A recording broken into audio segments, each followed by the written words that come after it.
Not sure if I'm going to post this as a video or if this is just notes for myself. If it's the latter case, hi, future me.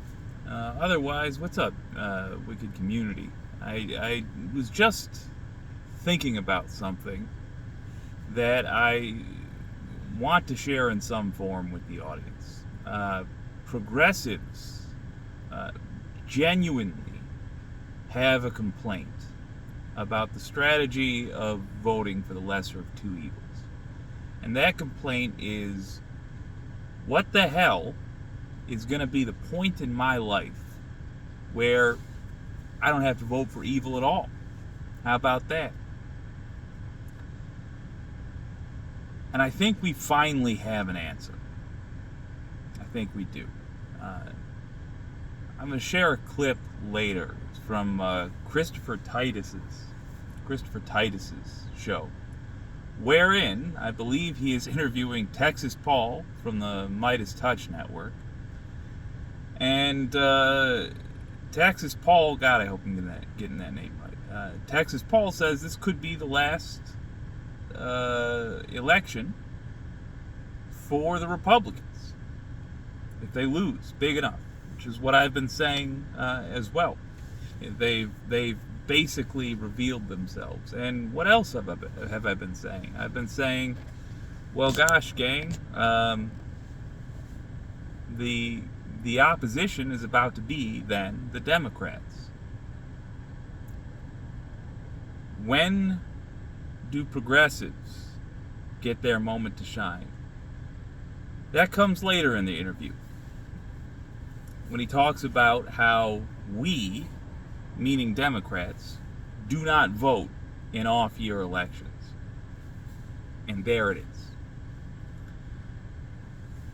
Democrats don't vote in off-year elections. Progressives do. This is how we establish which way the wind is blowing. So my answer to progressives, when do we cease having to vote for a lesser evil candidate and can start voting for a good candidate? The answer to that is when there is enough progressive momentum. And that occurs with persistence. Our strategy is to have the endurance that Democrats don't have. If you are a centrist Democrat, it's because you only have enough interest in politics to pay attention once in a great while. Usually means it's because you have good intentions for people, but you're comfortable. Bad government policies don't really affect you. So you can afford to be a Democrat. You can afford to be a centrist. You can afford to say, well, some conservative policies that devastate poor people, some are okay. And you can afford to not show up. You can afford to not pay attention. You can afford to not know anything about who's on the ballot in an off-year election.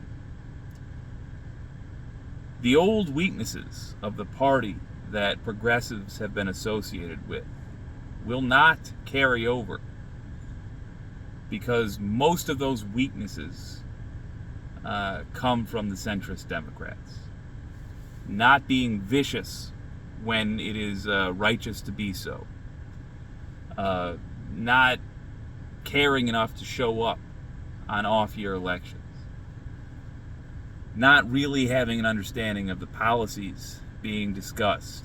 These are all Democrat weaknesses. They are not progressive weaknesses. So I fully anticipate that we are on the verge of a better America, and it appears that we are in the process of seeing a better world being born. Thank you, France. Thank you, England. Keep it up. America, you're next. Let's beat the bad guys, and remember, we are playing the long game.